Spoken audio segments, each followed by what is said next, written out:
Ang kwentong ito ay hango sa tunay na buhay. Karanasan ito ni Alan. Nangyari taong 1963 sa lugar ng Southern Leyte. Sa isang liblib na baryo ay may naninirahang albularyo na kung tawagin sa lugar ay si Manong Ed. Ang kanyang tirahan ay nasa bundok, pero tanaw nito ang malawak na karagatan. Nag-iisa lamang ang bahay niya sa bahagi ng bundok dahil mas gusto niya ang tahimik na lugar para na din sa kanyang mga ginagawang dasal. Naging sumpungan sa lahat ang matandang albularyo, pero sa katunayan, mahigit isang dekada pa lamang naninirahan si Manong Ed sa baryo. Nagmula pa siya sa malayong lugar at ang dahilan ng kanyang paglipat upang maprotektahan ang batang si Alan. Alan, anak, naihanda mo na ba ang kandilang ibebenta natin? Baka kulangin na naman yan tulad noong nakaraan linggo. Sayang naman ang benta. Wika dito ni Ed habang naghahanda na sa pag-alis nila. Opo itay, dinobli ko na po para mas mabuting sobra kaysa kulang. Nakahanda na rin po ang baon natin para naman sa pananghalian. Tugon naman dito ni Alan. Oh, akala ko ba sa karinderya ni Aling Lucin tayo bibili ng ulam? Pagtatakang tanong naman dito ni Ed. Naisip ko kasi tay, mas makakatipid tayo kung may sariling baon.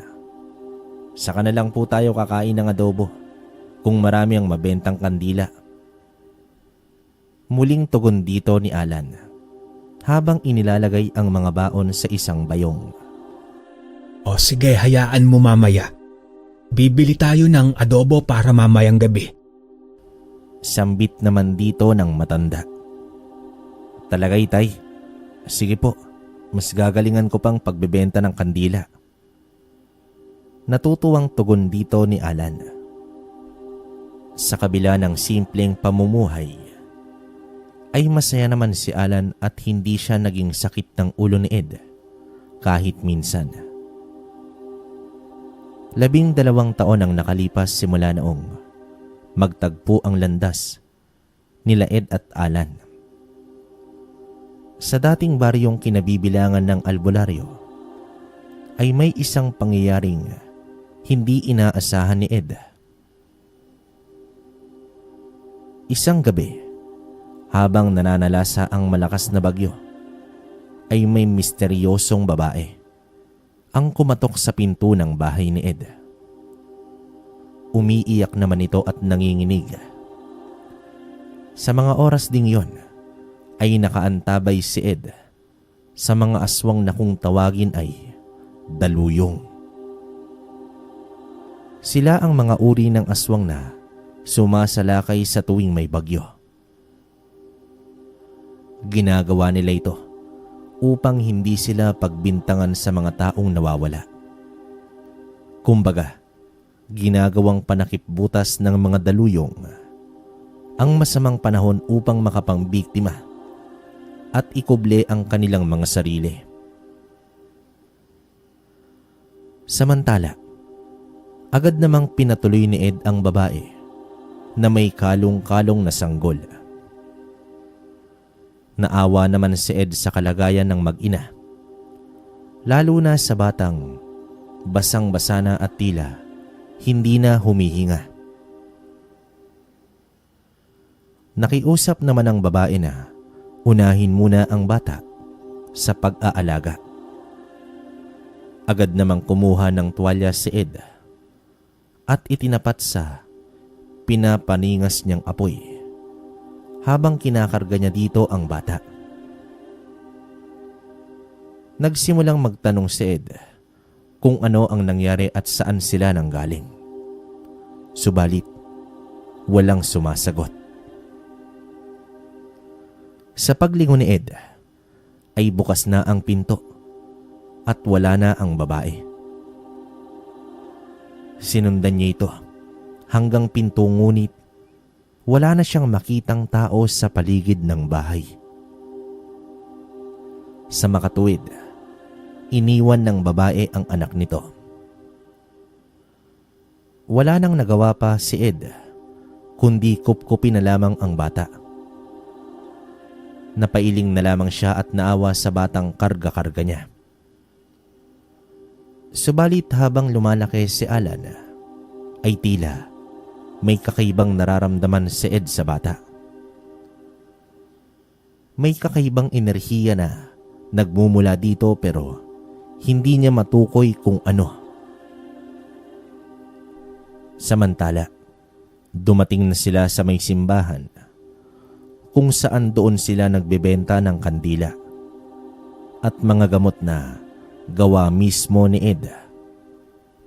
Sa bawat punta nila ng simbahan, hindi talaga nakakaligtaan ni Alan na lumapit at tumingin sa ribulto ng anghel na nasa labas ng simbahan. Tila ba ninanamnam nito ang kaanyuan ng ribulto. Nang matapos ang misa, ay halos paubos na rin ang kanilang tindang kandila. "Itay, doon muna ako sa palengke maglalako." Wika naman dito ni Alan. O sige anak, pero huwag kang magtatagal at huwag masyadong lalayo. Tugon dito ng kanyang ama. Ang pwesto naman ni Ed ay nasa gilid ng simbahan sa ilalim ng isang puno. Doon nakalatag ang kanyang mga binibentang gamot. Habang nakaupo lang si Ed, ay may nakita siyang lalaki na may edad na at amoy na amoy niya ang pagiging mangkukulam nito. Maraha naman itong naglakad at pumasok pa ng simbahan. Hindi niya namukaan ang lalaki. Malamang dayo ito sa kanilang lugar. Ang dingding ng simbahan ay gawa naman sa mga rehas na kahoy. Kaya naman natatanaw pa rin kahit nasa labas ka. Minatyagan ni Ed ang kilos ng lalaki. May mga iilang tao pa sa loob kahit tapos na ang misa nito. Lumuhod pa ang naturang lalaki at pumikit na animoy nagdadasal ng taimtim. Sumagi naman sa isip ni Ed na baka puting mangkukulam ang lalaking yon. Hanggang sa may dalawang tao ang lumapit kay Ed at bumili ng mga gamot. Gawa nga sa pagkaabala ay hindi niya na namalayan na umalis na pala ang mangkukulam. Wala na ito sa lugar. Sinubukan niyang maglakad upang hanapin ito. Hanggang sa nakita niyang kaharap na ito ni Alan at bumili ng kandila. Pansin niya na titig ang lalaki kay Alan, habang inosente naman ang bata sa tunay na katauhan nito. Hindi naman inalis ni Ed ang tingin at nakahanda na ito sa anumang maling aksyon ng lalaki. Subalit, literal na bumili lang ito ng kandila. Matapos umalis, ang lalaking yun ay lumingon si Alan sa kanya at ngumiti. Sumenyas na rin si Ed at pinalapit na ang anak. Balik sa pwesto, doon na sila nagtanghalian. Pinagsaluhan nila ang baon na nakabalot sa dahon ng saging, tuyo at nilagang itlog ang kanilang ulam. Habang masaya silang nagsalo-salo, ay hindi nagpakampante si Ed at pasimpleng sumusulyap sa paligid. Samantala, dumaan muna ang mag-ama sa karinderya upang bumili ng adobo. Laking tuwa naman dito ni Alan dahil paborito niya ang ulam na yon. Habang naglalakad na sila papauwi at binabaybay ang medyo matarik na daan, sa bundok ay nakaramdam ng pagkahilo si Alan. Ngunit hindi niya na inabala ang ama tungkol dito. Hanggang sa pagdating nila mismo sa bahay, ay biglang nawala ng malay si Alan. Buti na lang at nasalo siya ni Ed bago bumagsak sa lupa. Agad niyang binuhat ang bata at inihiga na sa may kama. Sinuri niya agad si Alan at una niyang hinala ay baka dahil ito sa mangkukulam kanina, pero walang sumpa ng kulam na nakita si Ed. Isang biyasa na si Ed kung barang o kulam ang pag-uusapan. Pupulsuhan lamang niya ang pasyente at alam niya na kung napano ito. Ngunit sa kaso ni Alan ay wala talaga. Naisip niya na baka napagod lang ito. Agad naman siyang naghanda ng mga halamang gamot. Nagsimula na rin ang lagnat ng bata. Hindi naman masyadong nag-aalala si Ed dahil natural na sakit lang ang dumapo sa kanyang anak.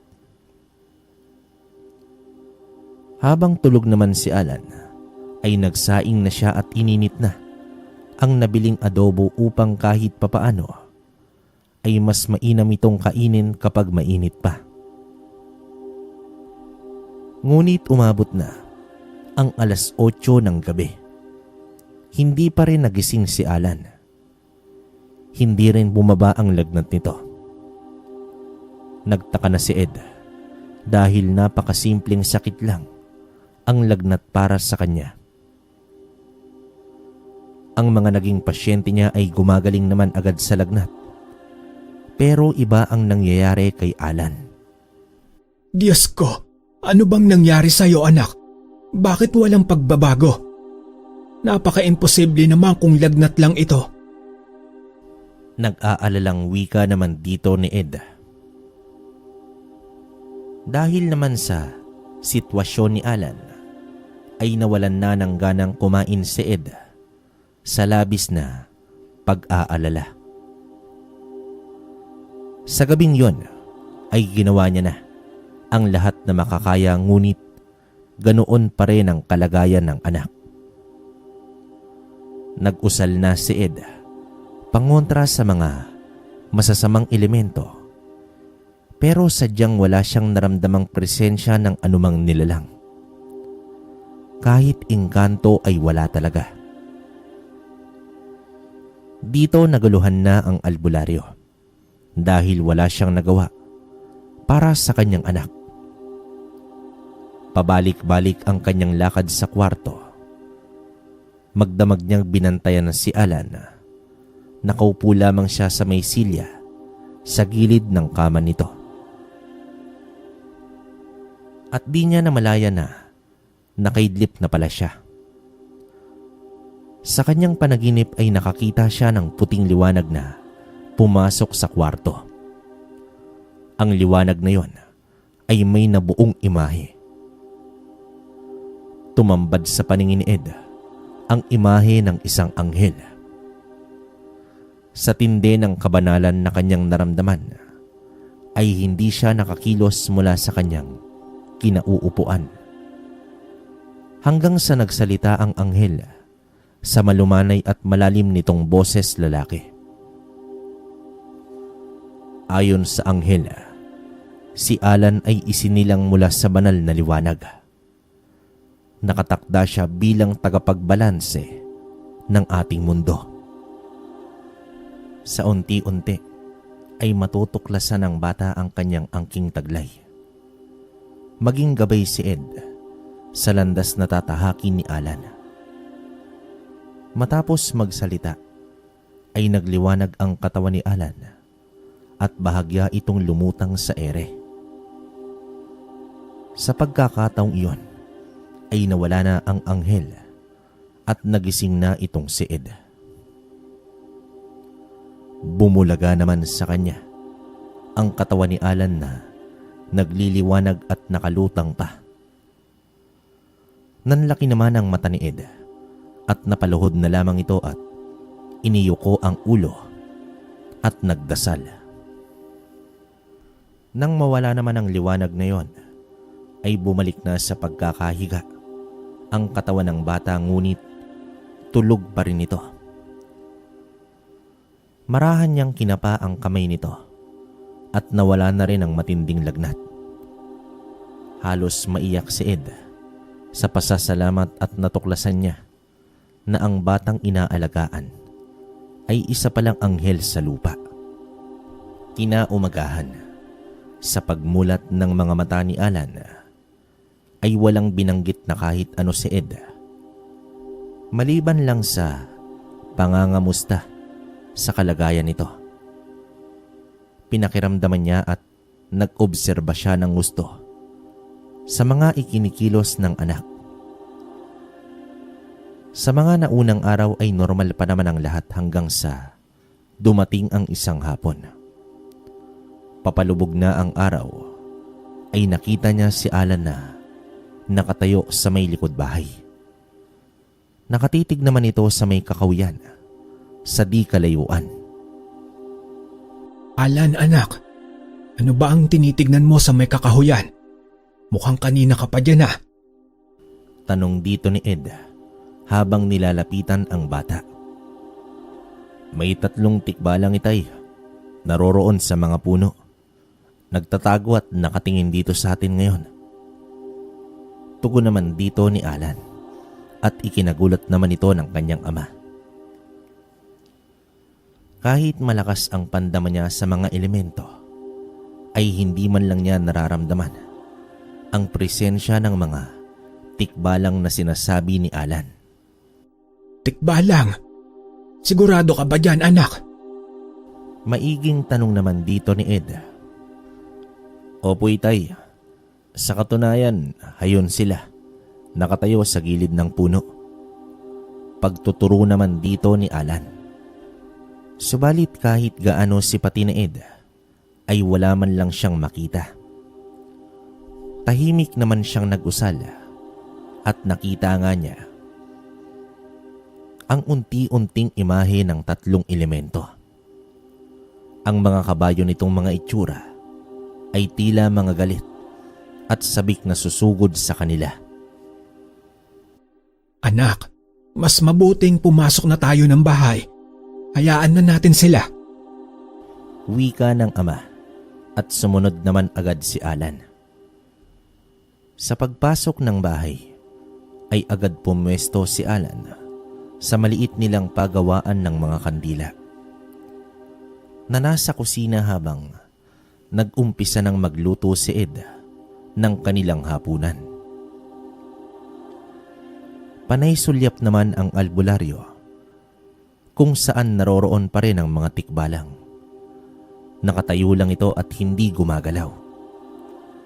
Sa hinuha niya ay isang banta sa kanila ni Alan, gawa nga sa natatangi nitong taglay. Sa pagpatak ng gabi ay naghanda na ng mesa si Ed para naman sa hapunan.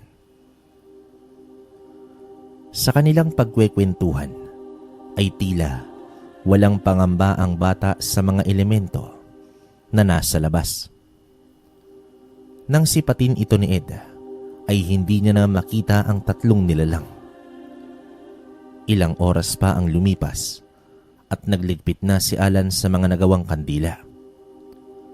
Pumasok na ito sa silid, gayon din si Ed. Samantala, bumabagsak na ang mga mata ni Alan nang makarinig siya ng mga yabag ng paa na papalapit sa kanilang bahay. Bumangon siya at nagtungo sa may sala. Sumilip siya sa may siwang at nakita niya ang 3 tikbalang. Sa mga oras na iyon ay hindi pa nakatulog si Ed. Kaya naman sinilip niya kung ano ang gagawin ni Alan sa mga bisitang hindi inaasahan.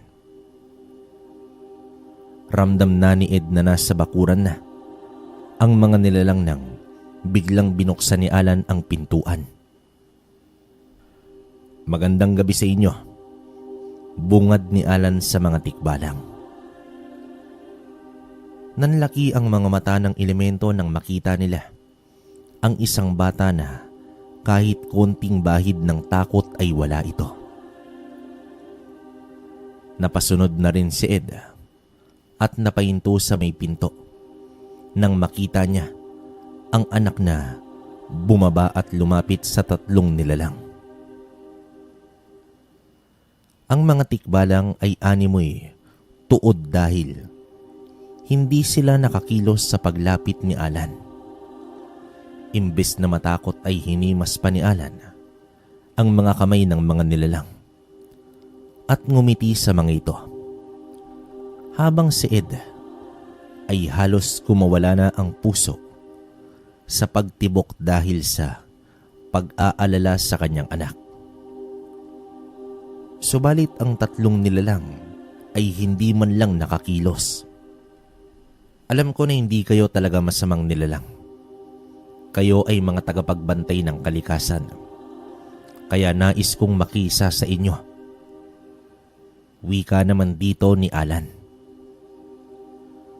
Sa hindi inaasahan ni Ed, ay nakita niya na mismo ang mga tikbalang ang bumunot sa kanilang gintong hibla at ibinigay nila ito kay Alan. Sumunod nito ay ang pagyuko ng kanilang ulo sa bata.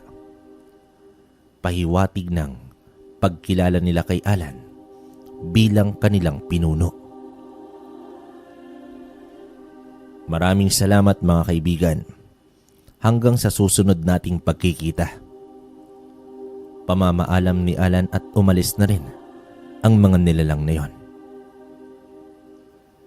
Hindi naman makapaniwala si Ed dahil hindi birong makuha ang ginintoang hibla ng buhok ng tikbalang. Kailangan mo pang makipagbuno sa kanila. Pero sa nangyari ay ibinigay pa mismo ng mga elemento ang kanilang hibla. Anak, paano mo nagawa yon? Napaka-imposible.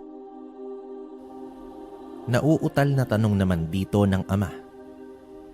Ibig sabihin ni Tay, hindi likas na masama ang mga tikbalang. Nakadepende ito kung papaano mo sila haharapin. Ang kawalan ng takot ngunit ang pagkakaroon ng busilak na puso ay siyang gigising sa kabutihan ng isang nilalang na nakatago lamang sa kanyang kaibuturan. Tugon ni Alan at nagpaalam na ito na matutulog na. Sa unang pagkakataon ay natameme si Ed dahil sa mga katagang binanggit ng kanyang anak. Tila hindi ito akma sa edad. Kung magsalita ay parang matanda at marami ng karanasan sa buhay. Diyos ko, ito na ba ang sinasabi ng anghel na unti-unting pagbabago ni Alan?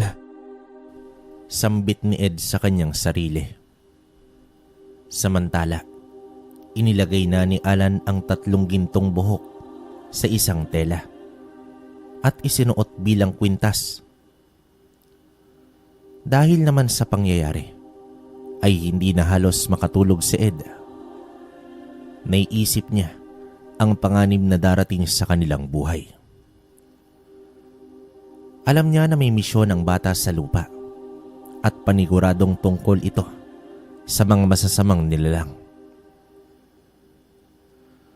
Isang umaga, niyaya na ni Ed si Alan upang magtinda, subalit umiling ito at nagwika na magpapaiwan muna siya sa bahay.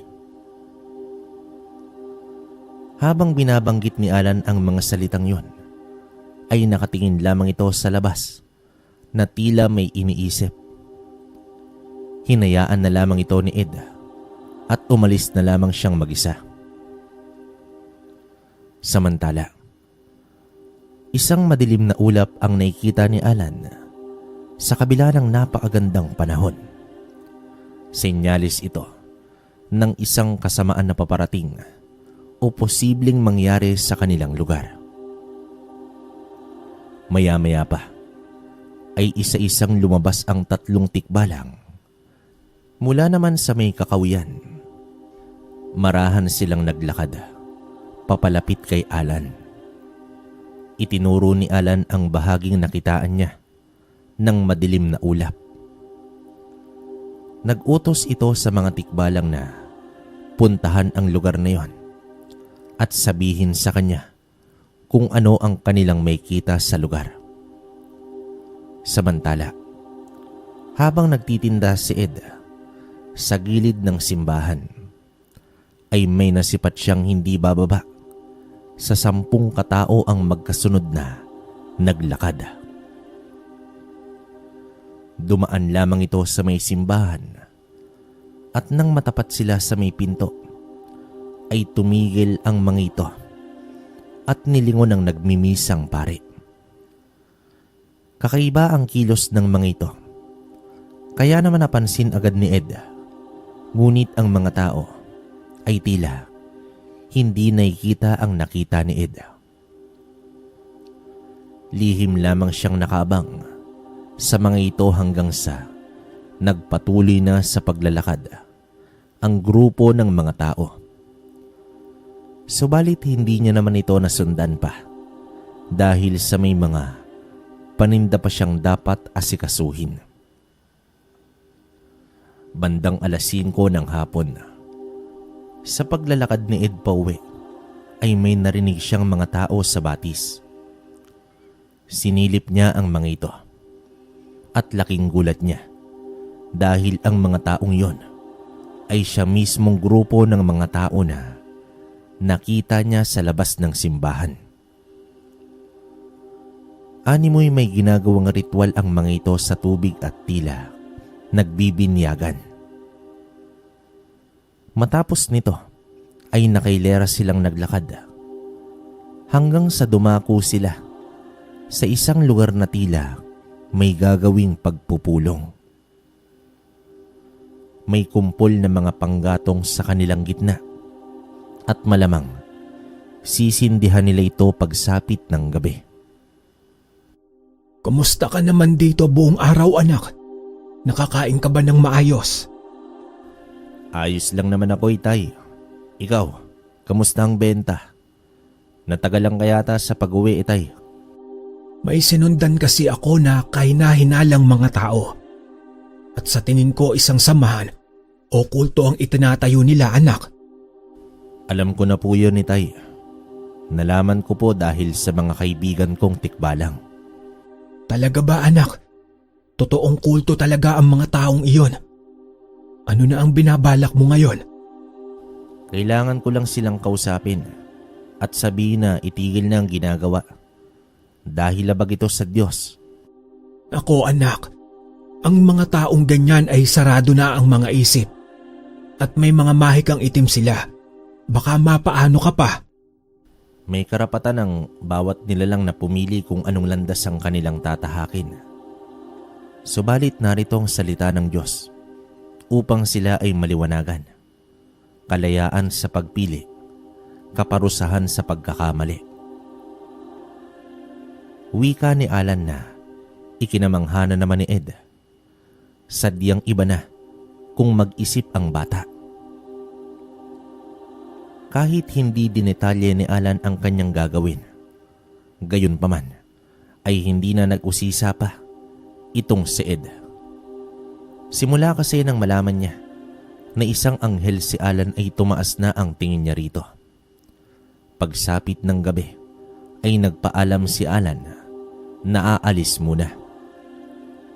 Mukhang alam na ng albularyo kung saan ito tutungo, kaya naman nagpasya ito na samahan nito.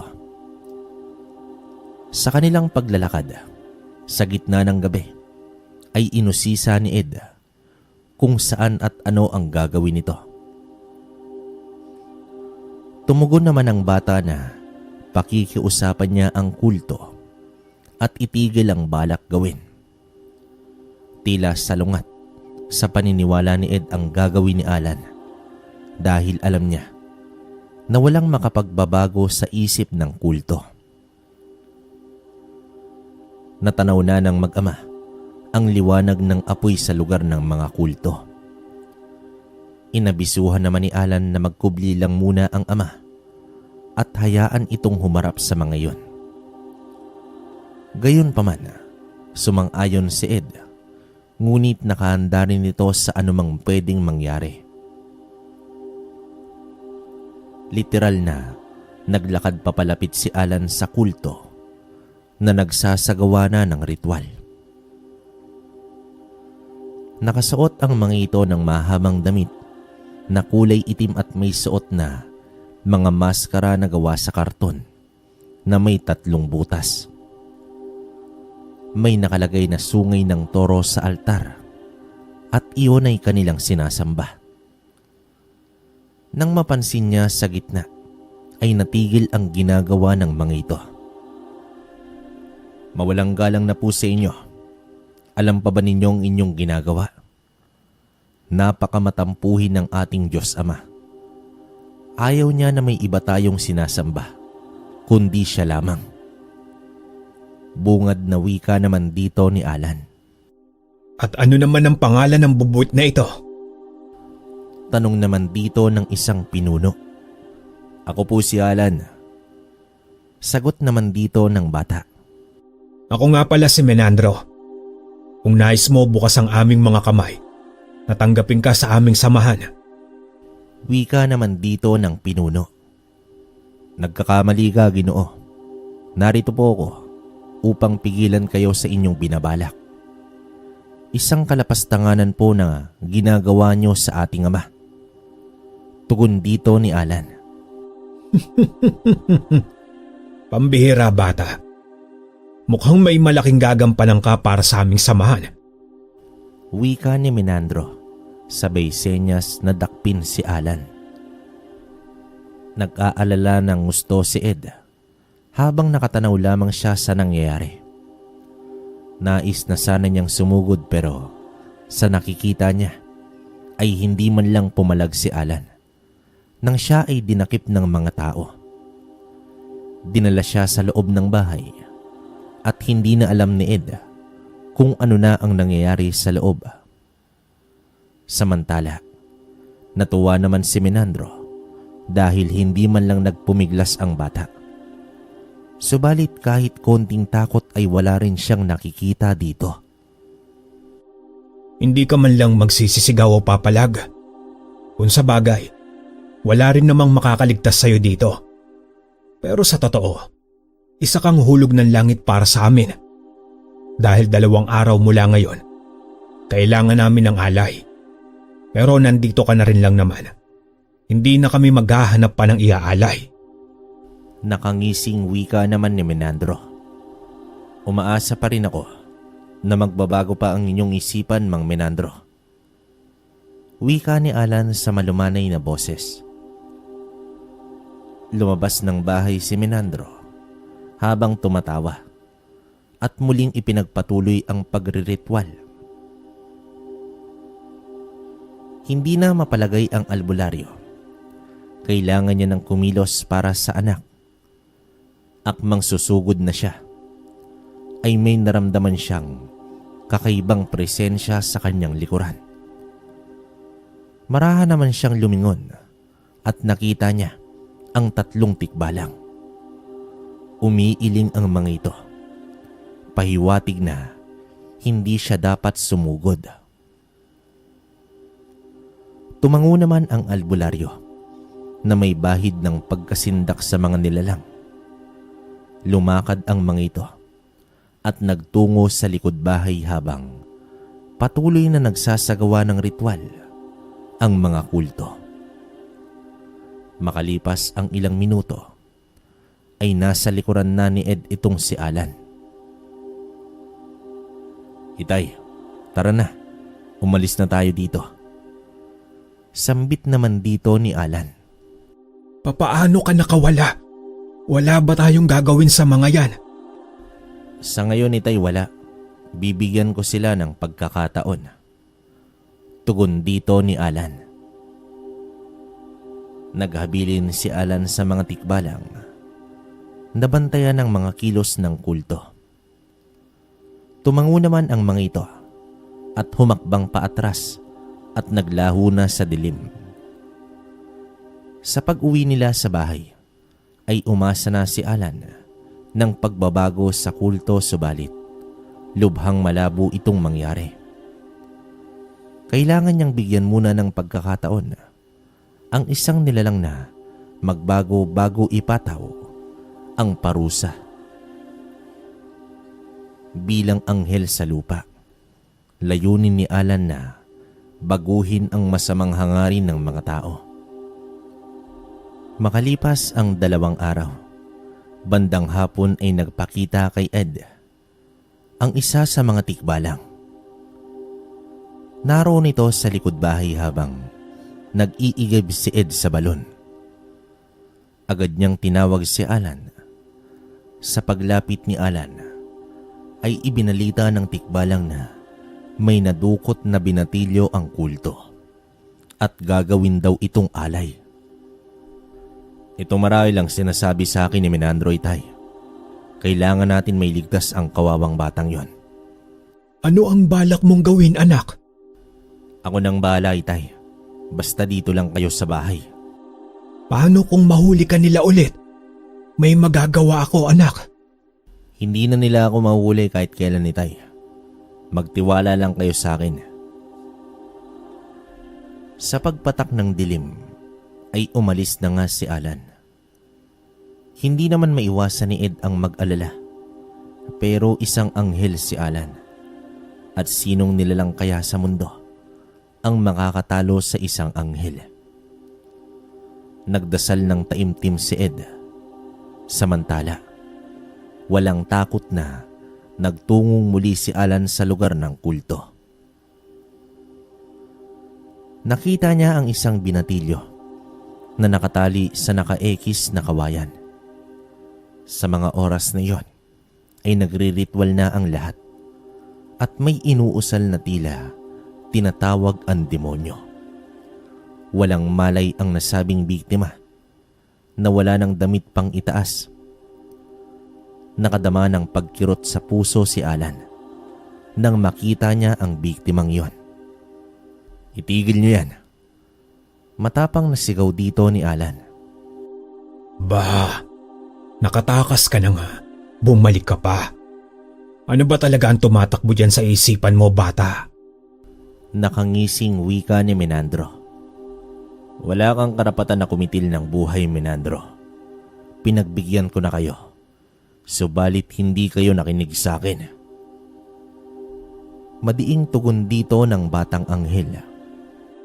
At ano, pipigilan mo kami? Paano mo gagawin yon? Sagot naman dito ni Menandro habang nagtatawanan pati ang mga kasama nito. Nang biglang may lumapag na tikbalang sa harapan ng biktima at mabilis itong kinarga at tumalon papalayo. Bahagyang natigilan ang lahat. Sa biglaang pangyayaring yon, nang mapagtanto ng mga tao na isang tikbalang ang kanilang nakita, ay nagkagulo na sila. Sa takot ng pinuno ay kumuha na ito ng itak, pati ang iilang kalalakihan sa grupo. Marahang naglakad si Alan papalapit at napapahakbang naman paatras ang kulto. At mas nagulantang pa sila sa paglitaw ng 2 pang tikbalang sa likuran ni Alan. Naghiyawan at nagsigawan ang mga kababaihan at tumakbo. Papasok naman sa nag-iisang bahay. Ang sino mang susugod ay malalasap ang parusa ng kamatayan. Matapang na wika naman dito ni Alan. Anong klaseng nilalang ka? Nauutal na tanong naman dito ni Menandro. Nagdadalawang isip na ang mga kampon ni Menandro. Ngunit mahigpit niyang iniutos na patayin ang mga kalaban.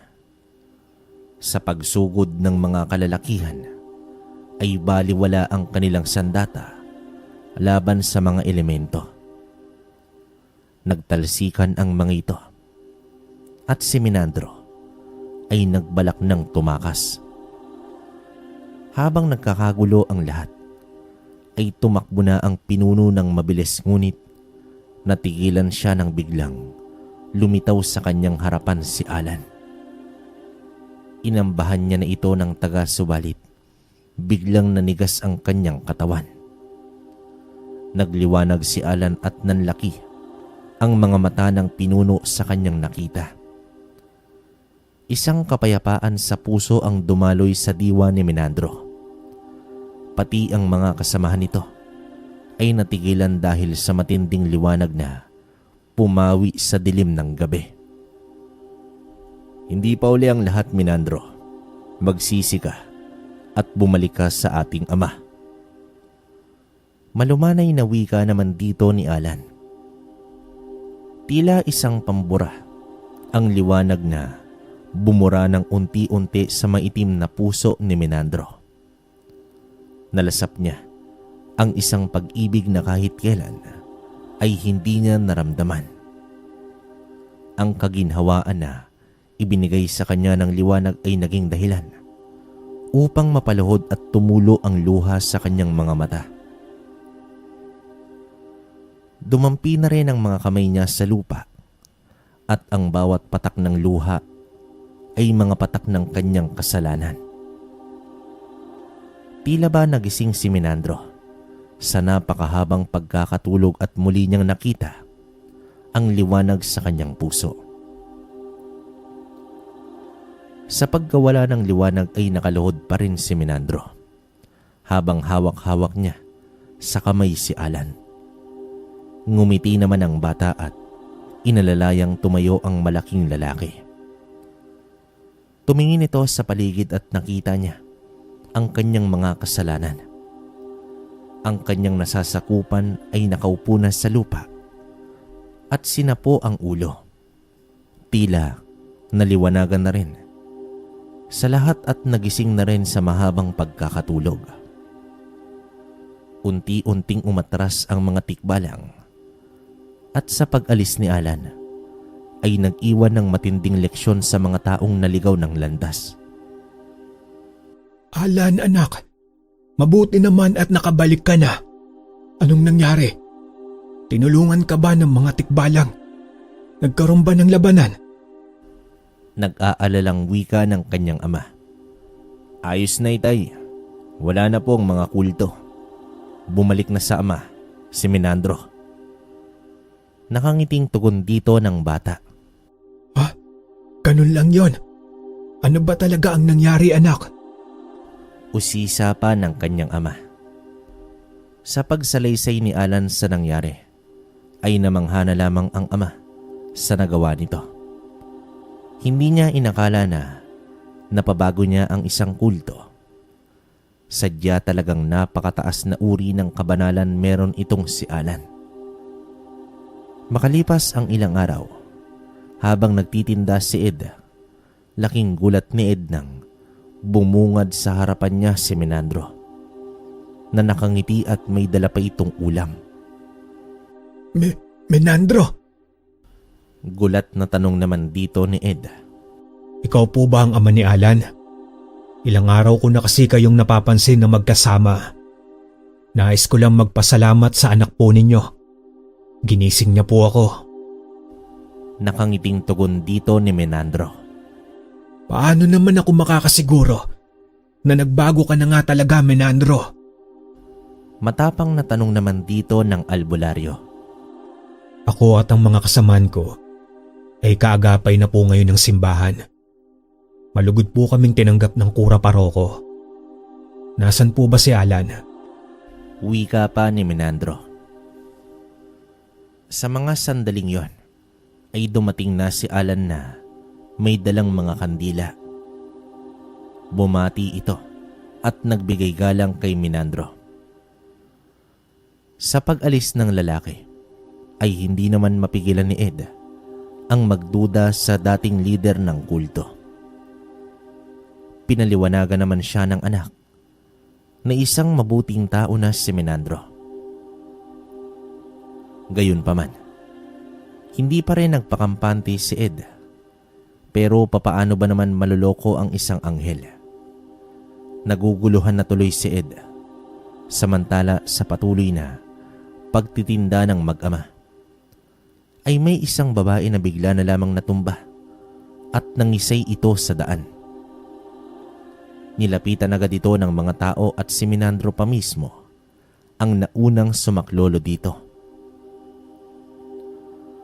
Agad din na lumapit si Ed at sa pagpulso niya sa babae ay biktima ito ng kulam. Sa kabilang banda naman ay nakita ni Alan ang isang lalaki.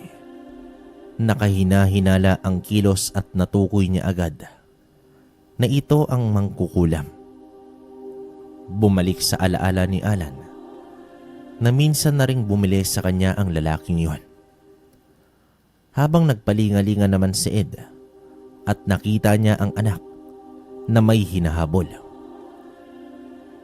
Inuna muna ni Ed na tulungan ang babae at dinala ito ni Menandro sa loob ng simbahan. Samantala, sa lugar na wala ng tao ay huminto ang mangkukulam at humarap ito kay Alan. Nag-usal naman ito ng palipad hangin laban kay Alan, subalit dinakma lang ito ni Alan at laking gulat ng mangkukulam. Tumitig sa kanya ang bata ng matindi. Dito nakita ni Alan ang mga karumal-dumal na ginawa ng lalaki sa kanyang mga biktima. Nagsulputan sa isipan ni Alan ang mga taong napaslang na ng mangkukulam. Lumuhod ka at magsisi sa iyong ginawa. Isang napakaliit na tsansa lamang ang ibibigay ko sa iyo. Dapat ka nang itapon sa impyerno, pero pagbibigyan pa kita. Magsisi ka at pagbayaran mo sa lupa at sa batas ng tao ang iyong ginawa. Madiing wika naman dito ni Alan.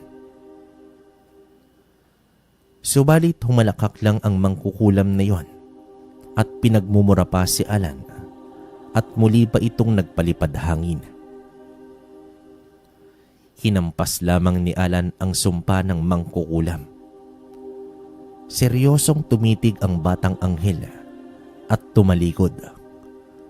Akmang susugurin na siya ng lalaki nang may biglang humawak sa balikat ng mangkukulam. At sa paglingon nito ay bumulaga naman sa kanya ang isang tikbalang. Nanlaki naman ang mga mata nito at sumigaw sa takot.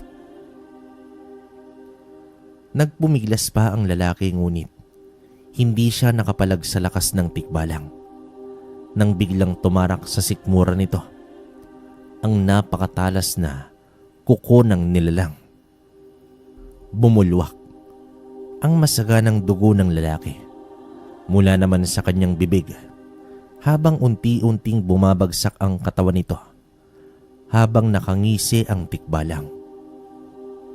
Si Alan naman ay patuloy lang sa paglalakad at bumalik na ito sa may simbahan. Sa pagbalik ni Alan ay nagsilabasa na ang mga tao. Nagkumpulan sa loob ng simbahan at naging maayos na din ang kalagayan ng babae. Nang magtagpo ang tingin ng mag-ama, ay tumangulang si Alan at nagpunta na sa pwesto ng ama. Alam ni Ed na may ginawa si Alan sa mangkukulam dahil hindi pa man niya ito tapos gamutin ay bumalik na sa normal ang biktima. Naabutan naman ni Ed na nakaupo na sa kanilang tindahan si Alan. Anak, anong nangyari doon sa hinabol mo? Tanong naman dito ng kanyang ama. Kailangan kong ibigay ang nararapat na parusa, Itay. Malungkot na tugon dito ni Alan. Ganoon talaga, anak. Hindi talaga lahat ay kaya mong baguhin. Yan ang pinakamahirap sa sitwasyon mo. Wika ng ama habang tinapik sa balikat ang kanyang anak. Hindi naging maganda sa nararamdaman ni Alan ang nangyari. Hindi niya nais mapaslang ang mangkukulam pero sagad na pala ito sa mga nagawang kasalanan. Ilang araw din na naging malungkot si Alan dahil dinidibdib niya ang nangyari sa mangkukulam. Hinayaan lamang ito ni Ed dahil alam niya na hindi sanay ang bata sa ganitong sitwasyon. Isang araw, habang naglalako ng kandila si Alan, sa may palengke ay nakita niya ang isang lalaking antingero. Naglakad siya habang nakatitig sa lalaking nakaupo sa labas ng isang tindahan habang umiinom ng tubig. Nang magtagpo ang kanilang paningin, ay nagulantang ang antingero sa nakita. Nanlaki ang mga mata na nakatitig sa bata. Isa kang dayo dito. Alam ko na may sadya ka sa aming lugar. Ako nga pala si Alan. Bungad naman dito ng bata. Ako si Dondon. Diyos ko, totoo ba itong nakikita ko? Sambulat dito ng antingero. Sinabihan niya ang lalaki na sumunod sa kanya. Doon sila nag-usap sa hindi mataong lugar. Ayon sa antingero, may sinusundan siyang bakas ng aswang na kanyang tinutugis na nagmula pa sa ibang bayan. Alam mo bata, pinahihirapan ako ng aswang na yan eh. Ilang buwan ko na siyang tinutugis. Lagi lang akong natatakasan. Isang gabunan. Alam mo ba ang uri na yon? Gabunan? Hindi ko po alam yan. Sa katunayan, hindi pa ako nakakita ng aswang. Ang gabunan ay isa sa pinakamalakas na aswang. Matalino at napakatuso ng mga yan. Iba sila sa ibang uri ng aswang dahil tahimik lamang silang namumuhay na mag-isa. Pero may iba sa kanila na namumuno ng isang hukbo o maliit na komunidad ng mga aswang. At ang tinutugis ko ngayon ay mag-isa at palipat-lipat ng lugar. Ganon po ba? Pero sa tingin niyo po, may pag-asa pa bang magbago ang isang gabunan? Tulad ng magbalik loob siya sa ama. Magbalik loob? Nako, isa kang ang banal bata. Ang gabunan ay demonyo dito sa lupa. Lahat po ng nilalang ay may pag-asang magbago. O sige, ipagpalagay na natin na meron nga. Pero demonyo na ang pinag-uusapan natin, hindi tao. Matutulungan kita sa iyong problema, Manong. Sa palagay ko nga, ikaw na ang makakatulong sa akin sa pagtugis ng nilalang na yon. Tugon dito ni Dondon. Isinama at ipinakilala ni Alan si Dondon sa kanyang ama. Nagalak naman ang albularyo na may isang antingero siyang nakilala. Pero nakadama siya ng takot nang marinig ang tungkol sa isang gabunan. Habang nagkakasarilinan ang antingero at albularyo, ay nag-usisa si Dondon tungkol kay Alan. Napangiti naman si Ed habang ikinikwento ang buhay ni Alan. Natulala naman ang antingero sa kanyang nalaman. Isinama ng mag-ama sa bahay si Dondon. Habang binabaybay nila ang daan, ay panay tingin lang ang antingero sa batang anghel na nauuna sa kanila. Iniisip niya kung ano kaya ang kayang gawin ng batang ito. Base sa kanyang nalaman, ay namangha naman si Dondon. Matapos ang kanilang hapunan ay pinag-usapan naman nila ang tungkol sa gabunan. Sa pagkakataong ito, ay nakikinig lamang si Alan sa dalawa hanggang sa nagwika na ang bata. Ipapahanap ko ang sinasabi mong gabunan, Manong. Wika dito ni Alan. Ipapahanap? Pero kanino? Maiging tanong dito ng antingero habang bahagyang ngumiti naman ang albularyo. Ilang saglit lang ay napatayo naman si Dondon.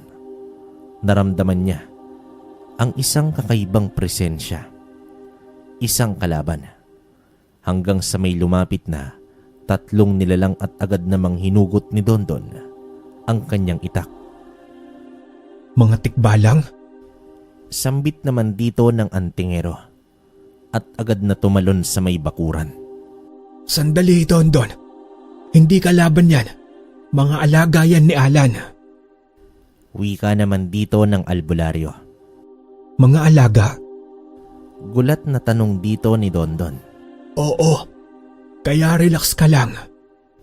Muling tugon dito ng albularyo. Lumabas ng bahay si Alan at kinausap ang 3 nilalang. Matapos nito ay mabilis ding umalis ang mga elemento. Isang bagay na hinangaan na naman ni Dondon mula sa batang anghel. Habang nakahiga naman si Dondon, sa may sala ay hindi niya maiwasang isipin kung papaano naging alaga ng bata ang mga mabagsik na nilalang ng dilim.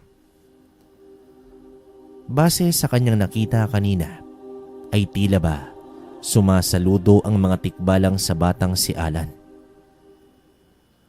Kinabukasan ay sumama si Dondon sa pagbaba ng mag-ama. Habang abala sa pagtitinda, ay naglibot naman sa lugar si Dondon. Umaasang may maukuwang impormasyon tungkol sa gabunang tinutugis nila. Wala pa din siyang nababalitaan na may nawawalang tao. Si Dondon ay isang antingero na tangan ang mutya ng Bato-Omo. Nagmula pa ito sa kanlurang bahagi ng probinsya at ang gabunang kanyang tinutugis ay kilala sa pangalang Abner. Kinagabihan sa mismong araw na iyon ay muling nagpakita kay Alan ang mga tikbalang. Hatid nito ang impormasyon na may namataan silang aswang na isang gabunan na naroroon nakatira sa kabilang burol. Habang nag-uusap ang bata at ang mga tikbalang, ay nakaantabay lang sina Ed at Dondon. Nang umalis na ang mga elemento, ay ibinahagi ni Alan sa mga kasama ang kinaroroonan ng isang gabunan. Nangako naman ang mag-ama na tutulong sila sa pagtugis ng aswang dahil para lang din ito sa kanilang baryo.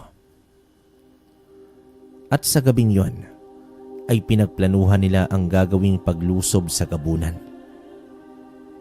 Napagkasundoan nila na sa araw nila susugurin ang nilalang dahil tiyak wala ito sa bahay tuwing gabi. Gayunpaman, sikretong hindi sumang-ayon si Alan sa balak ng albularyo at antingero. Pero sumama pa rin siya sa mga ito.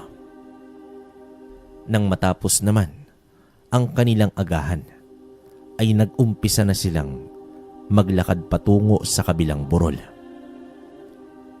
Pamilyar naman si Ed dahil may panahon noon na napapadalas ang pagpunta niya sa lugar.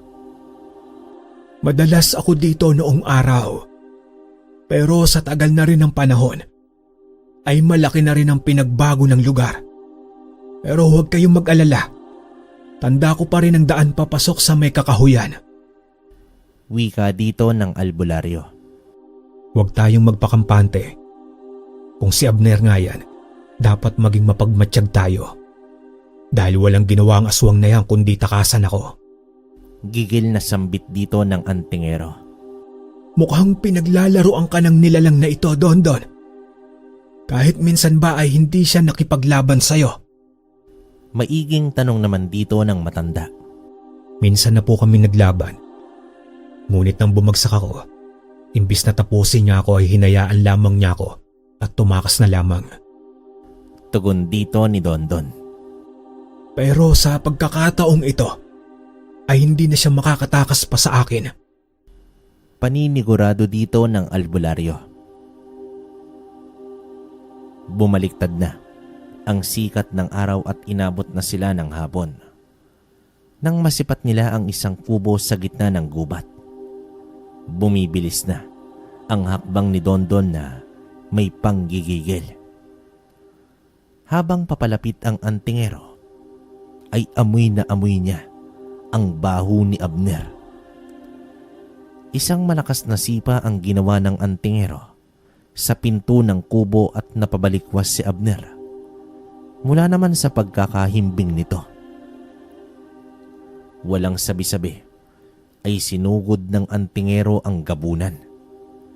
Nagpangbuno ang dalawa at tila dinaanan ng lindol ang nangyari sa kubo hanggang sa lumusot mula sa dingding si Dondon at tumilapon.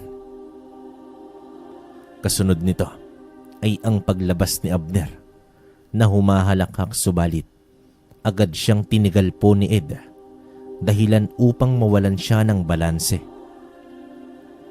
Alam ng dalawa na hindi sagad ang kapangyarihan ng gabunan kapag may araw pa. Mabilis na tumayo naman si Dondon at buong lakas na inatake ang gabunan. Natumbay ito at nangangapa dahil sa malakas na tama nito sa mata. Akmang uundayan na sana niya ng panghuling atake gamit ang itak, ay tila may enerhiya ng hangin ang pumigil kay Dondon at tumilapon pa siya paatras. Doon na lumitaw si Alan sa gitna nila at pinigilan ng dalawa na atakihin ang gabunan. Alan, ano ang ginagawa mo? Matatapos ko na sana si Abner. Sigaw dito ni Dondon. Nakita mo ng nilalang na sa loob ng ilang segundo ay mawawala na ang iyong buhay. Subalit nais kong magsisi ka at pagdusahan ang iyong mga kasalanan. Wika ni Alan sa gabunan. Alan, ano ba ang ginagawa mo? Hindi tao ang kaharap mo kundi isang demonyo. Muling sigaw dito ni Dondon ngunit tila hindi siya narinig ng batang anghel. Dahil sa ginawang harang ni Alan sa mga atake ni Dondon, ay naging pagkakataon nito ng gabunan upang tumakas. Dahil dito, naghimutok naman si Dondon sa galit. Dahil sa ginawa ni Alan, kahit ang pinakamasamang nilalang ay may pagkakataong magbago. Kaya lang nararapat na bigyan ko siya ng isa pang tsansang magbago. Tugon dito ni Alan. Isa kang ang anghel, pero bata ka pa rin. Napaka-inosente mo pa sa mundo. At hindi lahat ng nilalang ay bibigyan mo pa ng pangalawang pagkakataon. Kung alam mo lang ang totoong nangyayari sa dilim, bata. Matapang na wika naman dito ni Dondon. Tama na yan. Pareho kayong may punto. Dondon, dapat ikaw ang mas nakakaintindi kay Alan. Pero alam ko kung saan ka nang gagaling at alam na alam ko ang ibig mong sabihin. Gaya nga ng sinabi mo, inosente pa si Alan sa realidad ng mundo. Pagsuway naman dito ng albularyo.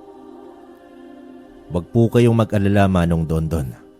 Hindi makakatakas si Abner. Wika naman dito ni Alan. Labis naman ang panghihinayang ni Dondon sa pagkakataong matagal niya nang hinihintay.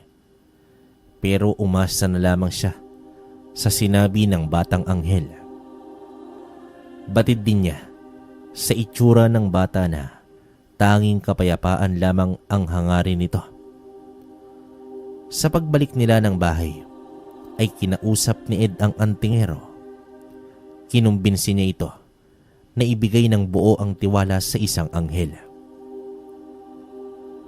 Napagtanto din ni Dondon na may pambihirang lakas ang bata dahil walang nagawa ang tangan niya nang salagin ito ni Alan. Habang lumalalim ang gabi ay hindi pa rin sila dinalaw ng antok. Namagitan ang katahimikan hanggang sa biglang nag-iba ang temperatura sa paligid. naramdaman ni Dondon ang mabigat na presensya ng isang nilalang. Sa paglabas niya ng bahay ay nakita niya si Abner na nasa anyong aswang. Umaalon ang mahabang puting buhok nito sa ihip ng hangin at namumukod tangi ang pagkislap ng mapupulang mga mata nito. Ang liwanag ng buwan na nagbigay ilaw sa paligid ay siya ring pinagkukunan ng lakas ng gabunan. Gumuhit sa mga labi ng aswang ang pagngisi at pagkatakam. Hanggang sa nagwika ang aswang at hinahanap nito ang bata. Wala daw siyang pakialam sa antingero dahil nais niyang masubukan ang kumain ng isang anghel. Ito daw ay isang pambihirang pagkakataon na malasap ang kaluluwa ng isang banal. Bumaba naman ang bahay si Dondon at binato ng tigalpo si Abner. Sa lakas nito ay sumabog ang natamaang sanga ng puno. Sa muling pagkakataon ay humarap na si Abner sa antingero at tanging layunin nito ay makuha ang bata. Dadaan ka muna sa aking bangkay, demonyo ka, bago mo makuha ang anak ko. Sambit dito ng albularyo. Manda po kayo, Manong Ed. Mukhang determinado ang isang yan. Paalala ng antingero. Dito na lumuhod si Ed sa lupa at gumuhit ng bilog at nag-orasyon. Habang si Dondo naman ay binunot na ang itak at handa na ito sa sagupaan. Lumakad na nang mabilis si Abner at sumugod na rin si Dondon. Nagtagisan ng lakas ang antingero at gabunan. Nagpapalitan ng mga atake. Sa umpisa, pantay lamang ang kanilang mga kilos ngunit tila mas nangingibabaw ang lakas ng gabunan dahil sa nasagad na ito gawa ng kabilugan ng buwan. Nagpakawala naman ng mga usal si Ed bilang panlaban sa nilalang na iyon. Subalit, hindi natinag ang gabunan dito. Sa pagbagsak ni Dondon, ay bumanat ng malakas na atake ang gabunan. Ngunit bumangga ito ng 3 tikbalang, dahilan upang tumilapon si Abner. Pero imbis na masindak, ay tila naglalaway pa ang gabunan na malapa ang mga elemento. Dito ay nagpalitan sila ng atake. Tikbalang laban sa aswang.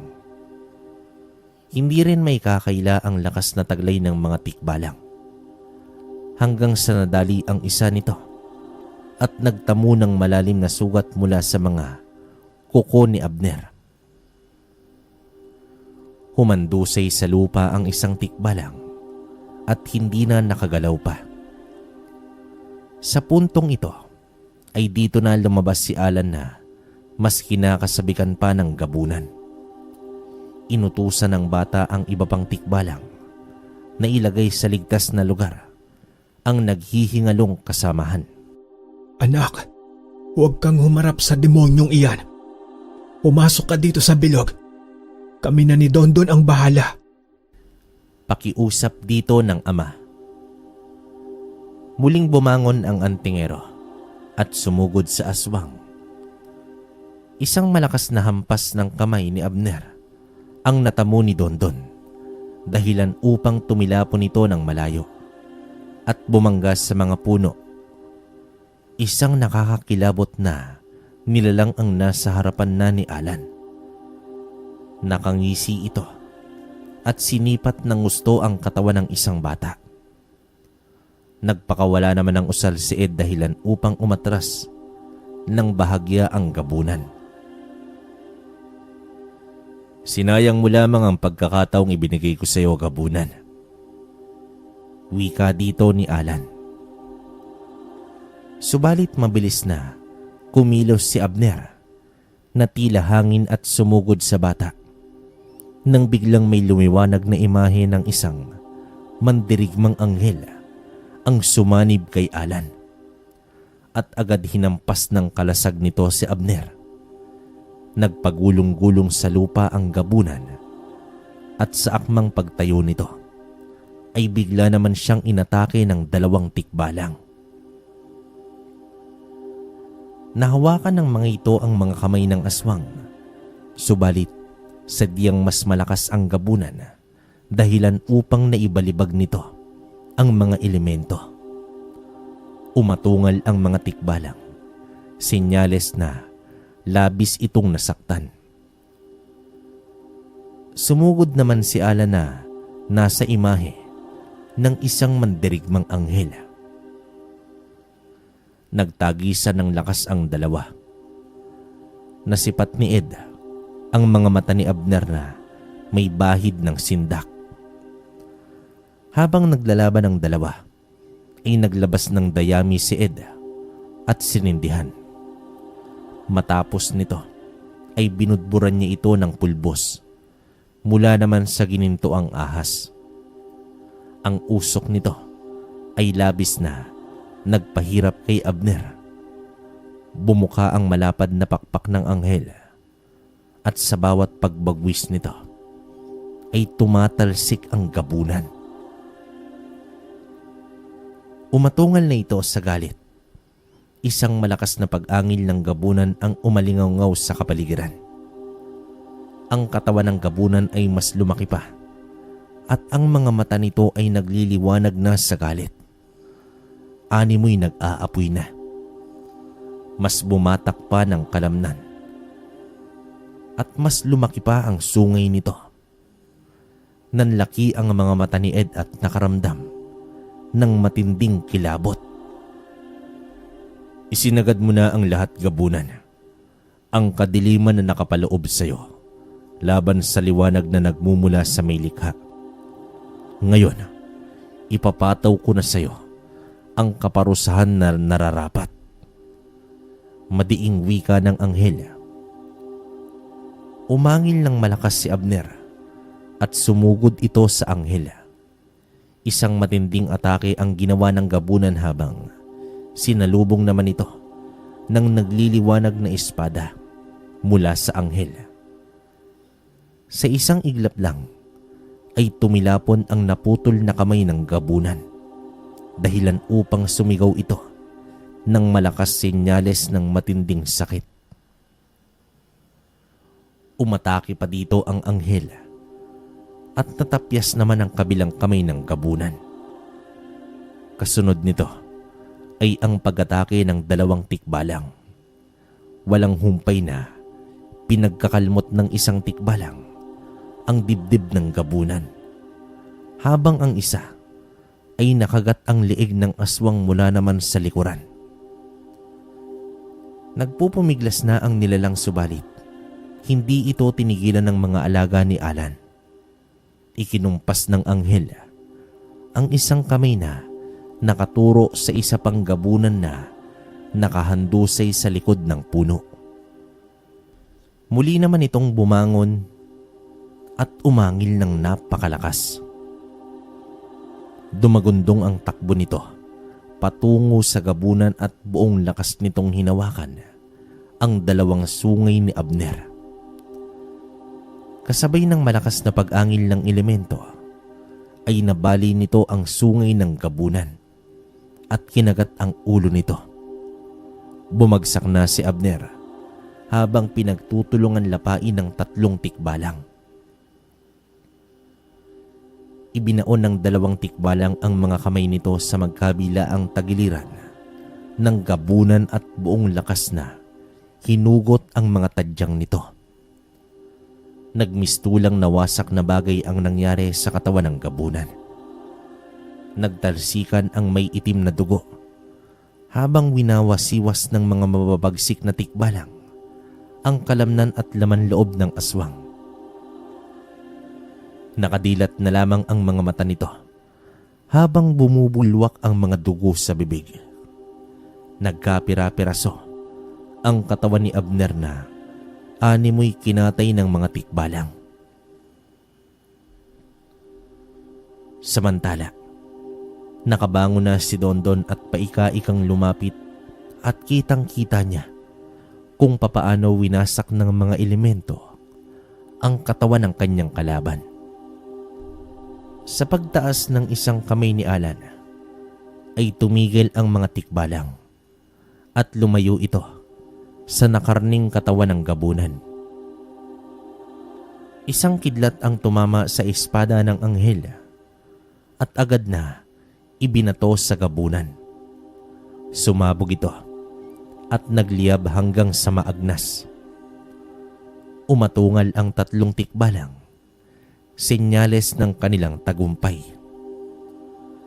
At kitang-kita naman nila ang pagkalas ng anghel sa katawan ni Alan at sa isang iglap ay bumalik ang liwanag sa kalangitan. Malalim ang paghinga ni Alan, tanda ng paggamit ng lakas nito sa labanan. Agad namang tumayo si Ed at niyakap ang kanyang anak. Alan, anak, ayos ka lang ba? Opo, itay. Sa wakas, wala nang gabunan. Napatingala na lang sa langit ang albularyo at labis na nagpapasalamat. Sa kabilang banda ay napangiti na rin lang si Dondon dahil natapos din ang mahabang panahon na pagtugis niya kay Abner nang biglang hinimatay ang bata. Sa pagbukas ng haring araw ay hindi naman nakalapit sina Ed at Dondon kay Alan dahil bantay sarado ito ng 3 tikbalang. Hindi rin kasi nila maaatim ang tila kuryenteng namamagitan sa pagitan nila. Manong Ed, kailan pa ba alis ang 3 iyan? Mahinang tanong dito ng antingero. Nako, Dondon, asahan mo na hanggat hindi pa nagigising si Alan, ay nariyan pa ang mga tikbalang. Tugon dito ng albularyo. Sa kusina na lamang dumaan si Dondon upang magtimpla ng kape at dinala sa bakuran kung saan sila nakaupo ng albularyo. Tignan mo naman ang hiwaga ng mundo, Manong Ed. Anghel na binabantayan ng mga tikbalang. Pambihira. Umiiling na wika naman dito ni Dondon habang humihigop ng kape. Ang nangyari kagabi ay magbubukas sa kaisipan ni Alan sa kung ano ang nagaganap sa tuwing magkukubli na ang araw sa kalupaan. Umpisa pa lamang ito sa mahabang paglalakbay ni Alan sa mundong ito. Sana buhay pa ako upang magabayan ko pa siya ng matagal. Tugon dito ng albularyo. Pagsapit ng hapon ay nagising na si Alan at naglaho na rin ang 3 tikbalang. Tumugon naman ang bata na siya ay maayos na nang tanungin ng kanyang ama. Nagpaalam na rin si Dondon sa mag-ama upang bumalik na sa kanluran. Labis din itong nagpasalamat sa ginawang tulong para sa kanyang misyon. Maraming salamat din, Manong Dondon. Kung kinakailangan mo ulit ng tulong, narito lamang kami ni Itay, handang maging kasangga mo sa lahat ng laban. Tugon dito ng bata. At isama mo na rin ang mga tikbalang, Dondon. Nakangiting sambit naman dito ni Ed.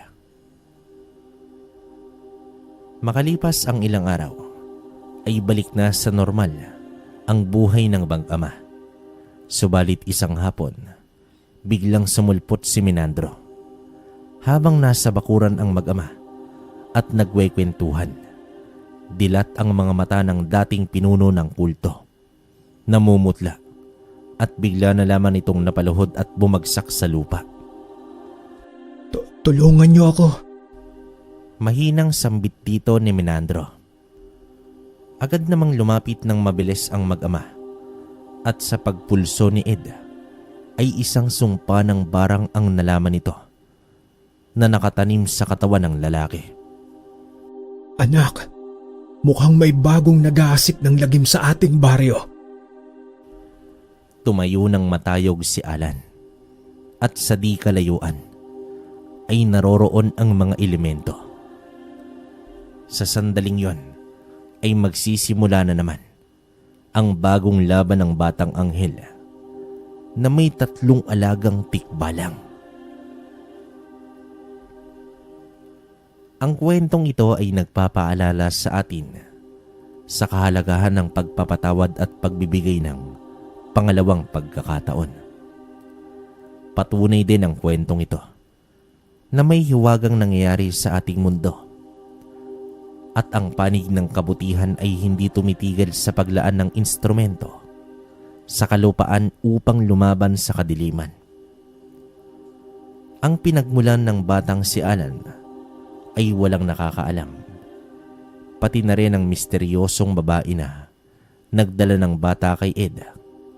Subalit, para sa albularyong si Ed, bahagi ng kanyang misyon ang paggabay sa batang anghel na pinagkalooban ng anting-anting na may likha. Okay, opinion ko sa kwento natin mga kabaryo. Grabe, napakatindi ng kwento natin ngayon. Doon pa lang sa part na mabasa mo pa lang yung title, talagang grabe. Kaya pansin nyo, medyo nabubulol ako kasi nga grabe ang tindi nung parang nakakilabot pag binasa mo talaga, no? Saka ibang klase tong si Alan kasi hindi lang siya basta binasbasan. Sinaniban siya ng anghel. Diba doon pa lang sa part na sumanib sa iyo yung anghel, talagang napakalakas mo na. Hindi mo na kailangan ng kahit anong mutya. Diba si Don Don nga, kumbaga hinarangan ni Alan eh. Kumbaga antingero na to pero walang nagawa, diba? Saka yun, grabe yung ginawa ni Alan sa mga kalaban niya. Talagang binibigyan niya naman ng pangalawang pagkakataon. Yun nga lang kay Abner, medyo olats na kasi syempre kabunan eh. Ano pa bang asa natin dyan? Alam naman natin na kung sa pride lang, talagang ma-pride ang mga gabunan. Kaya mamatay na lang sila kaysa sumuko. Ganon. So yun, hanggang dito na lang muna kabaryo. Maraming salamat sa inyo. And then meron na tayong upload sa Dear Kabaryo yan. Pakibisita na lang. Tapos kwento ni Kabaryo at kwentong kalakbay. Painggan nyo kami palagi. So, yun. Kayo nang bahala magkomento sa istorya ni Alan. Pero para sa akin, napakaganda. Sulit na sulit. Basahin. So, hanggang dito ulit. Hanggang sa susunod na kwento. Maraming salamat.